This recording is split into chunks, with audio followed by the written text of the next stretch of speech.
Energy FM.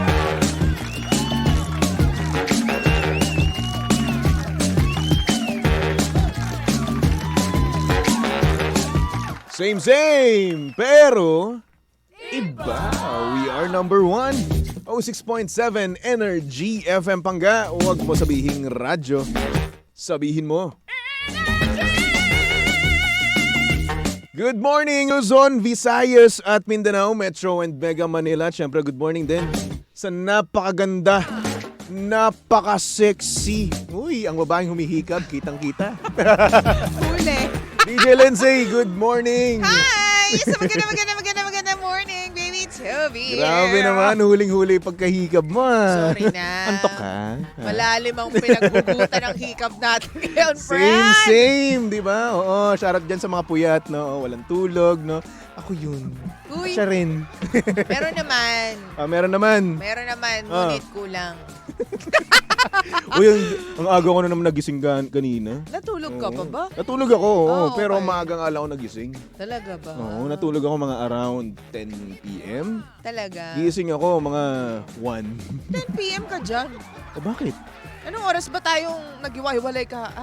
O bakit? 9 O 9 pala. tayo, umuwi tayo ng 8 o 9. 9? 8? 9.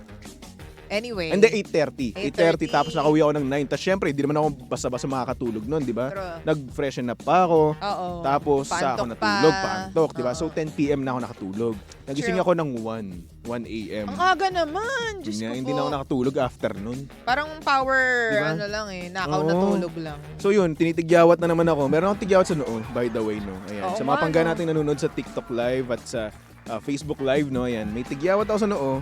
Ayan, hindi po dahil in love ako, ha. Wala. Hindi naman, oo. Puyat lang talaga ako, yun lang yun.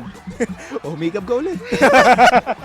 Sorry na! Antok na antok, ha. Kulang kasi, alam mo naman, sa panahon ngayon. Diyos ko, ang Tulog is hirap life. nga naman talaga, no, kapag puyat na puyat ka, di ba? Kaya baka mami, mga... Hindi, normal naman kasi talaga yan sa umaga, di ba? Marami sa umaga ang antok na antok, lalong-lalo na sa mga pangga nating commuter. Ay, totoo Oo, yan. kasi nga naman today is Monday, no? Ibig sabihin, back to work na naman, back to reality na naman ng mga pangga natin dyan. Lala ka dyan sa part na yan. Oo. Kuya naman, good morning sa lahat po ng mga panggang drivers natin. Na talaga naman pong, alam mo yon, puyat-proof na sila dahil sanay na nako. silang gumising ng maaga kahit ilang oras lang yung tulog. At syempre, hello din naman sa mga papakonduktor natin dyan, no? Oo. Oo, talagang sisiksikin talaga ang bawat singit, makuha lang ang iyong bayad. True! Diba? Ay, naku, may pagka-gymnastics yung mga yan Patay eh. tayo Oo, dyan, in oo. fairness naman sa mga papakonduktor, panggang konduktor natin. Tama ka dyan. At sila lang ang mag-e-effort sa'yo para malapitan ka. Ay, Diba? nako, kaya kung Yan yung magmamahal piliin ka, piliin mo yung mga konduktor. Oo! Uy! Diba? At dagdag mo pa, Oo. madami silang hawak na pera. Ay, Mm. totoo. Talaga naman. Pera, panis. In fairness. O, yan ang problema mo ngayong Lunes. Lunes na Lunes. Problema ko ngayon, jowa. Ano ba? Hindi, Araw-araw naman eh, kahit hindi, di naman Lunes hindi. eh. Hindi, charot lang to naman. Kanina kasi, mayroon tayong Charot. sender. Oo. Oo. Yung sender natin, ang nangyari daw, may boyfriend daw siya, tapos sinabi nung kanyang boyfriend, or sinabi nung tropa ng kanyang boyfriend, ano ba, hindi ka ba tapos sumikab? Bakit ba? Huwag mo kasi pansinin. Hindi, lahat Napuputol ng hikab kasi. mo papansinin ko yan. Napuputol. Maawa ka. Oo. So, ayun na nga, no? Yung boyfriend niya, merong tropa na sinabi dun sa kanyang girlfriend, no, na nasasabik na tong kanyang boyfriend sa ibang babae. Huh? Ganun, oo. Ha? Wait, hindi niya nalaman directly? Oo. May nagsabi sa May kanya? nagsabi sa kanya na tropa ng boyfriend niya. Baka naman, Ganun. niwala ba Tapos, agad siya tapos, dun? eto pa. Eto ang twist dito. Oh. Ang nangyari daw kasi, etong nagsabing to sa kanya, no, sa ating sender, no, nagkagusto daw sa kanya. Ganun. Ay, So ngayon, hindi it's niya kinda alam kung something. sinisiraan daw siya or sinisiraan lang yung boyfriend niya para nang sa ganun pag naghiwalay, sasalakay ngayon. O hindi naman kaya papaniwalaan niya kasi nga naman, what if nga naman totoo, di ba? Pero what if hindi din? Ayun na nga. Trust your jowa. So ikaw, ano ang gagawin mo dyan? Kakausapin ko yung jowa ko. Bakit? Tatanungin ko sa kanya, Mm. may nakarating na balita sa akin. Tingin mo aamin siya? At least, tinry ko Oh. na makipag-usap sa kanya. Kasi eto Kasi imposibleng hindi lumabas yan, Toby eh. ah, Imposibleng hindi lumabas yan kung totoo man o hindi yung balita. mm. Oo. Pero, keep in mind na ang mga manloloko, hindi umaamin yan. Alam ko, pero malalaman ko yan. Malalaman Makikita mo kasi sa galaw ng mukha Kaya niya. paano ba malalaman ng isang babae na nanloloko ang kanyang boyfriend? Kapag na-off kapag halimbawa kinumpronta mo na siya, tapos na-off yung mukha niya, may magbabago at magbabago yung twinkle ng mata niya, or yung galaw ng mata niya, biglang, alam mo yon, may mapapansin ka na off. Parang kapag- nagulat, gano'n? Hindi. Basta, iba-iba naman kasi reaksyon ng mga tao, di ba?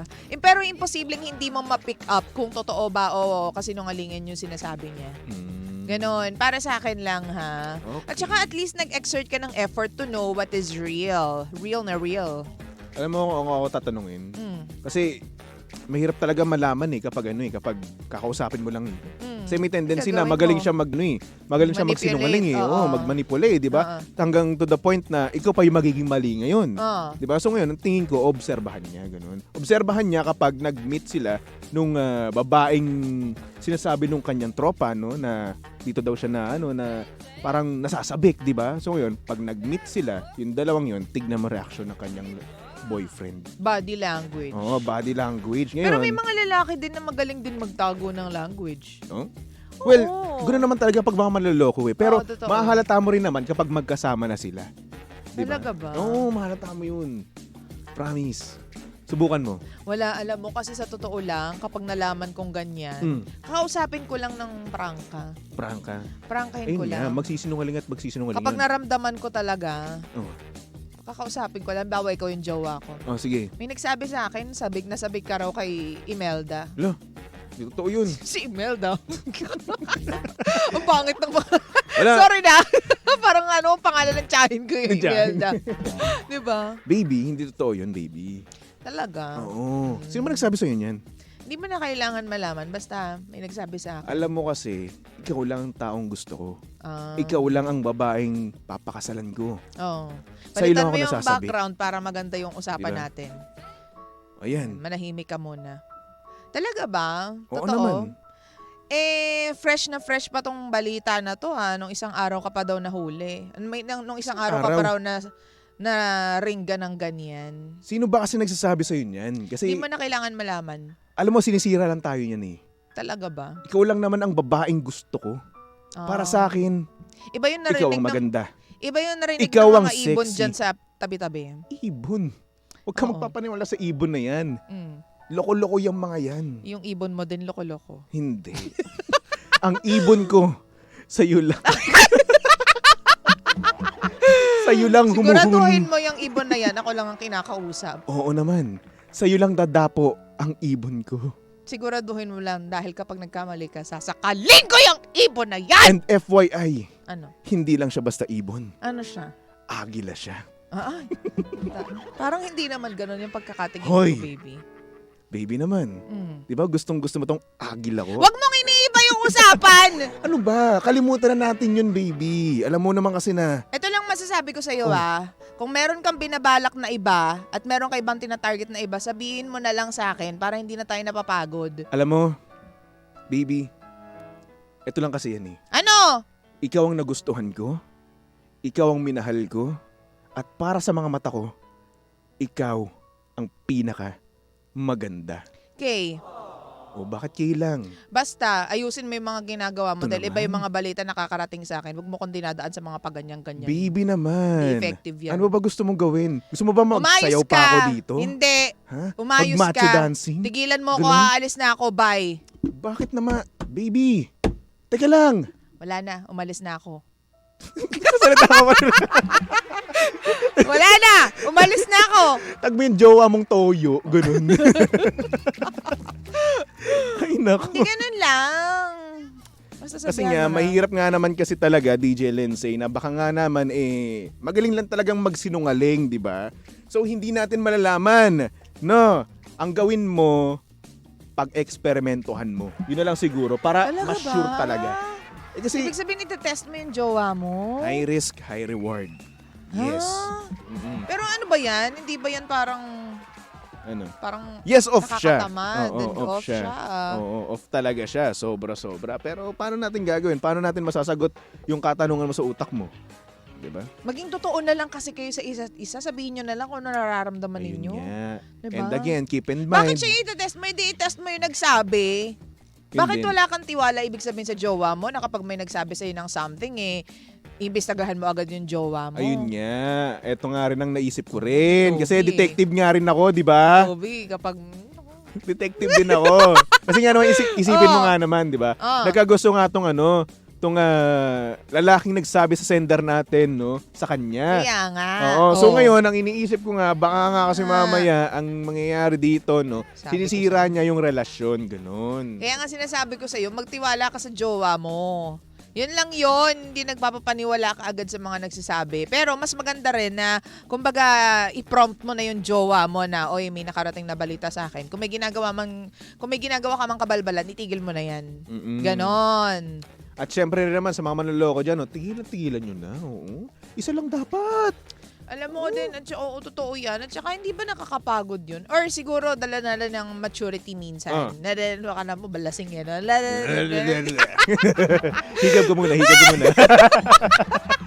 Dala na rin ng maturity siguro kapag ayaw mo na mag-deal with, petty things or mga magugulong bagay sa buhay mo. Kasi isipin mo, nakakataman nga naman kasi talaga, magtatago ka. Mag-iisip ka ng mga dahilan para hindi kayo magkita nung nung original mong girlfriend, di ba? Tapos mag-iisip ka pa ng mga lugar kung saan hindi madalas yung girlfriend mo, di ba? Para makapag-date kayo ng babaeng number 2 mo. Kaya nga, para maging free na kayo at saka hindi mo na kailangan magtago pa, breakin mo na yung jowa mo. Ang Total na in love ka na rin naman sa iba. Tama. Hindi ka naman may in love sa iba kung solid yung pagmamahal mo sa jowa mo eh. Tama. 'Di ba? At huwag mo sabihin na hindi, minsan naghahanap lang kami ng kakaibang something, Ay, ganyan. nek-nek Kasi nyo, hindi yun. boring na yung jowa. Hindi dapat ganun. 'Di ba? Oh, Diyos ko. Tigilan nyo na lang. Titikim kayo ibang potahe, Para ng hindi, pagkain. alam mo yun, baby, para hindi nakakapagod at saka less na rin yung sakit. Masakit sa umpisa, syempre. Mm-mm. Pero para hindi na kayo nakakaistorbo pa nakakaabala ng ibang buhay. Tama. Diba? Makakasakit kayo. Pero isang sakitan na lang, break nyo na lang. Tsaka isipin nyo lang ganito, ha? Kung kayo, 2 pa, 3 pa ang inyong mga girlfriend, paano naman yung iba pang single, di ba? Hindi na kayo nagtira. Hindi sila nakakahanap ng jowa dahil kinakanya nyo na lahat. Diba? Di ba? Ganun kayo eh. Mga dupang kayo eh. Oy, mga buhaya kayo eh, no? Dupang, sweet dupang. So ayun, magtira naman kayo sa mga single. And at the same time, no, kung may jowa na kayo, mahalin nyo sila ng lubos-lubusan. Okay? Huwag nyo silang lolokohin. Kasi pag ang karma ay sumipa sa inyo, no, at sa inyo ginawa yan, ay naku, masasaktan kayo. Promise. True. At saka nakakapagod sa totoo lang. O Oo. baka pagod lang talaga ako ngayon. Hindi, ako na mismo nagsabi. Isipin mo, no, may kachat kang isa. Tapos may kachat ka pang isa. Oo. 2 kachat mo. Paano ka makakanood ng movie? Paano mo na magagawa yung magluto para sa sarili mo? Paano mo na magagawa tulungan yung nanay mo, yung trabaho mo, kung 2, 3 ang kinakausap mo? Alam mo, kapag hobby nila yan, walang kung ano mang makakapigil sa kanila. Alam mo, iniisip ko pa lang yung mga gagawin, ang hassle nakakatamad na eh. Kaya nga, iba ka kasi, iba yung pagkakaprogram sa'yo, yung iba talagang hobby nila yan. Di ba? Kasi may may explanations like siguro deprived sila of love and affection Ay, and nako. care. Ikaw sobra-sobra ka sa pagmamahal and affection and care. Hindi nga lang galing sa jowa. Pero alam mo yon, kumbaga sa buhay mo, may kulang na ganong part. Pero sa iba, malala yung kulang na part. Kaya they have to, have many girls. Pero ang tanong, hanggang kailan? hanggang mapagod sila. Ay nako, sana mapagod na kayo ng agad-agaran, di ba? Oo, diba? Para hindi sila nakaka-istorbo ng buhay ng may buhay. Isipin mo, liligawan mo yung babaeng girlfriend mo. Mm-mm. Tapos lolokohin mo, paghihirapan mo. Mm-mm. Lolokohin mo pa. Ay nako, tigil-tigilan nyo ako. Alam mo ba na mas mataas ang chance na magloko ang isang tao or maging Mm. cheater ang isang tao kung ang tao na yon ay provider ng pamilya. No? Totoo. Bakit? Nakapanood ko siya sa isang study. Wow, Study. nabasa, napanood. Oh, yeah. Panis. Kasi itong provider na to, kapag hindi, 'di ba, provide siya ng bigay, Mm. bigay siya ng bigay, Mm. pag hindi niya nakuha yung pagmamahal na katumbas o more than sa binibigay niya para Mm. doon sa pamilya niya, may tendency na maghanap siya ng iba. Oo, may point nga naman kasi talaga. Mag-cheat and may Oo, maghanap ng oo. affection sa ibang tao. Tama Sila nga naman. madalas yun kung hindi cheater, womanizer, or Mm-mm. Manizer. Manizer? Bago yun. Nag-invento ng salita. Hindi sila madalas yung naglalalaki, ng bababae. Pero kung tutuusin nga, no, kung iisipin mo nga rin naman talaga, ikaw, bigay ka ng bigay, tapos in return, wala kang nakukuha, di ba? At para sa'yo, tingin mo, may nakukuha ka man, pero katiting lang ng ibinibigay mo. Oo. Di ba? Sa tingin mo, ikaw, bilang ikaw may asawa, kapag ikaw ba binibigyan ng katiting, mang lalalaki ka? Ay, nagwawala ako. Sa bagay, sa personality mo, no? Magwawala Oo, di talaga ba? ako. Magwawala ka. Mas maganda na yung Aawayin magwala mo. ka, tsaka mag-away kayo, magtalo kayong dalawa, kaysa naman sa ibang buhay yung... Pero, iba kasi sa kapag sa lalaki eh. Kasi kami, hindi kami pwede magwala. Pag nagwala kami, kukulong kami. Hindi, ang mga lalaki, discreet kayo eh. Mm. Kumbaga, build up eh. Build up. Oo, mga lalaki, biglang hindi ka na lang yayakapin, biglang wala na lang time Oo, sa'yo. pero yung... Nakababad lang sa computer. Tapos kapag kinompronta mo, sa kanila sasabihin. Pero pag nagwala Kung ano kami, yung nung thing. sinasabi mong walang-wala talaga, yung nagwawala talaga, talagang nagdadabog o ano, parang sinasaktan or wag naman sanang saktan, di ba? Ay, Makukulong pero may kami. mga ganyan. Oo, meron nga ganun. Di ba? Pero at the same time, no, ang pangitignan nun at mababarangay ka pa, makukulong ka, di ba? Kaya kapag ang babae naman ang nagwala, di ba? Parang iisipin kagad ng tao, Normal yan eh. normal yan, Oo, no? babae Oo, eh. babae kasi. At parang may nagawang mali kagad yung lalaki, 'di ba? Ganun kagad yung iniisip ng mga tao eh. At least express mo yung nararamdaman mo, hindi yung, 'di ba, nanlalalaki ka o mambababae ka. Oo, mas okay na siguro para sa akin Oo. Imbis na mang babae, man lalaki, pag-usapan na lang. Oo. Pag-usapan kahit pag-away kayo, ganyan naman talaga, magkarelasyon naman talaga, nag-aaway.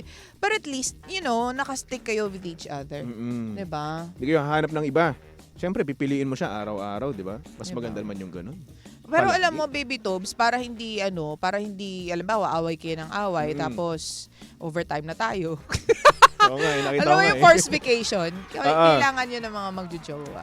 Forced vacation. Maghiwalay kayo for a time, Tama for ka a dyan. moment. Halimbawa, Oo. 1 week, huwag kayo magkita. Pang ano lang, pang palamig lang. pampa-refresh. Palamig. Oo, refresh, Oo. di ba? Oh, in English mo lang sinabi ko. Refresh. Oh, di ba? Refreshing. Pinasosyal mo lang yung sinabi ko.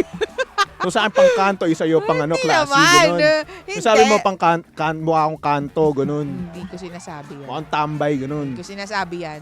Ako? Wala akong sinasabing ganyan. Sinabi ko lang refreshing. Ay nako, si Lindsay nga naman talaga. Judger.